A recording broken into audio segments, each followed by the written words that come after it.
Araablased hakkasid Hiina vastu pöörduma siis, kui Trump tõi Xi Jinpingi kriisi keskmesse ja näitas kogu maailmale, et Peking ei juhi Iraani nii, nagu ta üritab näidata. Sel 16. mail aastal 2026 on Pärsia lahe pöördel tohutu poliitiline kaal.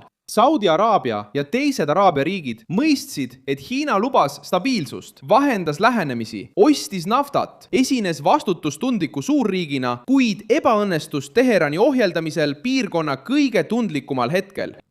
Donald Trump saabus Hiinasse rääkides Iraanist, tuumarelvast ja avatud Hormuzi väinast, samal ajal kui Xi Jinping jäi oma enda mängu lõksu, püüdes kaitsta oma huve ilma Iraani režiimiga vastamisi minemata. Ja just siis langes mask. Riadis jaoks ei seisne probleem ainult Iraanis, kes avaldab survet merel, vaid ka Hiinas, kes tahab juhtida Lähis-Ida piirkonda, kuid ei julge ohjeldada oma liitlast, kes ähvardab kõik leekidesse paisata.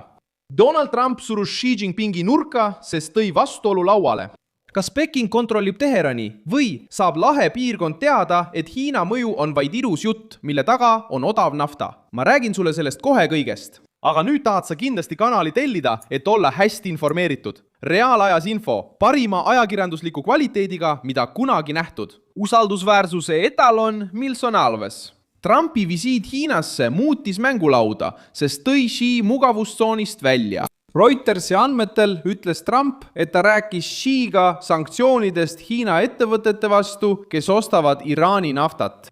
Ta kinnitas, et nad arutasid Iraani küsimust ja rõhutas, et Teheran ei tohi omada tuumarelva ega hoida Hormuzi väina suletuna. Trump pani Hiina silmitsi vastutusega, mida Peking oli püüdnud vältida. Või tunnistab Xi, et tal on mõju Iraani üle, või tunnistab, et Hiina partnerlus Teheraniga ei taga kellelegi turvalisust. Ja siis hakkab Saudi Araabia Hiina vastu tegutsema. Mitte agressiivse avaliku kõnega, vaid külma ellujäämisarvestusega. Riad on viimastel aastatel aksepteerinud Pekingi vahendatud lähenemist Teheraniga, sest Hiina lubas pinget vähendada, dialoogi avada ja luua uue etapi Pärsia lahes. Aga kui kriis süvenes, jätkas Iraan piirkondliku hirmu kasutamist relvana. Saudi Araabia jaoks on probleem selles, et Peking saab kasu vahendaja mainest, kuid ei ole pakkunud kõige olulisemat, tegeliku kontrolli Iraani käitumise üle. Ka Pärsia lahe riigid on sellesse lõksu langenud. Hiina tahab naftat, tahab kaubandust, tahab mõjuvõimu ja tahab paista vastutustundliku suurriigina. Kuid hetkel, kui laevadest said sihtmärgid, ettevõtted hakkasid kartma mereteed ja Teheran hakkas dikteerima läbipääsu tingimusi, ei astunud Xi Jinping Iraani režiimile vastu. Vastupidi. Hiina diplomatiia hakkas kutsuma üles läbirääkimistele, ettevaatlikkusele ja sellele, et antaks aega. Samal ajal sai Iraan rohkem võimalusi maailma majanduse survestamiseks. Reuters teatas, et Hiina suursaadik ÜROs kritiseeris Ameerika Ühendriikide ja Bahreini ettepanekud Hormuzi kohta. Ta ütles, et aeg ja sisu olid sobimatud. Pärsia lahe riikide jaoks kõlab see nii, et Peking püüab Washingtoni pidurdada, kuid ei sea Teheranile tugevaid piiranguid. Araabia vastuseis Xi vastu ei pea ilmuma ametliku katkestusena. See avaldub umbusalduses. Saudi Araabia peab läbirääkimisi Iraaniga, arutab vahendamist Pakistaniga, hindab piirkondlikku pakti ja püüab takistada, et piirkonda tõugataks sõtta, mida dikteerib Teheran ja mida Peking talub. Saudi Gazette teatas, et Saudi Araabia välisminister Prints Faisal bin Farhan rääkis Iraani välisministri Abbas Arakshiga diplomaatilistest läbirääkimistest, mida Pakistan vahendab Iraani ja Ameerika Ühendriikide vahel. See näitab, et Riad püüab ise oma teed valida, andmata oma saatust Hiina arvutuste meelevalda. Hiina soovis olla sild saudide ja iraanlaste vahel. Nüüd mõistab Pärsia lahe piirkond, et kindluseta sild muutub lihtsalt kriisi läbipääsuks. Financial Times teatas, et Saudi Araabia arutas Lähis-Ida riikide ja Iraani vahelise mitteagressioonipakti ideed, kui räägiti sellest, kuidas piirkondlikku pinget ohjata. See samm ei tugevda Xi'd, vastupidi. See näitab, et Ar-Riyad püüab luua omaenda diplomaatilist kaitset, sest ta ei usalda, et Peking suudab Iraani raevu kontrolli all hoida. Samal ajal reageerib Iraan nii, nagu ta oskab. Teheran sai aru, et Trump tõi kriisi Xi'ga peetud kohtumisele ja et Hiina jäi paljastatuks. Kui Xi ei suuda Iraani täielikult kaitsta, püüab režiim näidata jõudu Hormuzi väinas.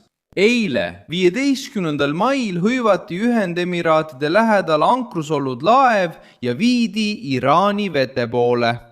Samal ajal uppus India lipu all sõitnud kaubalaev Omaani lähedal pärast rünnakut, mis põhjustas pardal tulekahju. India võimud teatasid, et kõik 14 meeskonnaliiget päästis Omaani rannavalve ja nad on ohutus kohas.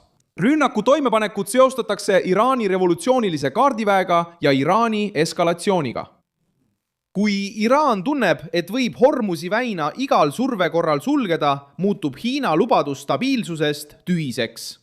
Hiina sõltub energiast, mis liigub läbi selle piirkonna, kuid püüab vältida poliitilise hinnamaksmist oma Iraani liitlase oheldamise eest.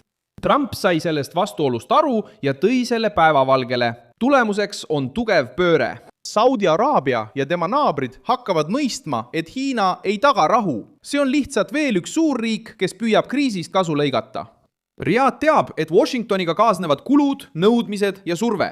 Aga ta teab ka, et kui Trump räägib Iraanist, siis teeb ta seda sanktsioonide, laevastiku, karmide läbirääkimiste ja otsese surve toel. Xi räägib stabiilsusest, kuid laseb Teheranil piire katsetada. Trumpi enda visiit Pekingisse näitas seda. Al Jazeera väitis, et Ameerika ametivõimud survestasid Hiinat, kuna Hiinal on mõju Iraani üle. Miks siis mitte avada marsruuti? Kui tal ei ole, siis miks peaksid Pärsia lahe riigid usaldama Pekingit piirkondliku julgeoleku tagajana? Saudi Araabia pöördub Hiina vastu just selles küsimuses. Pärsia lahe riigid nägid, et Peking ei taha Teheraniga tülli minna, ei taha liituda Trumpi survega ega taha kaotada juurdepääsu naftale.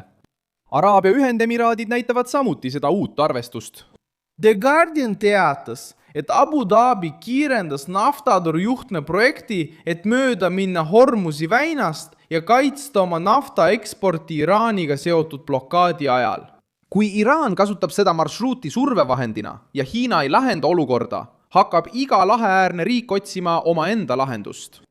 Associated Pressi agentuur teatas, et Iraani välisminister Abbas Araghchi ütles, et Teheran ei usalda Ameerika Ühendriike ja et tal on selleks põhjust. Laevad tohivad Hormuzi väinas liikuda ainult siis, kui nad ei ole Iraaniga sõjas ja kooskõlastavad oma tegevuse mereväega.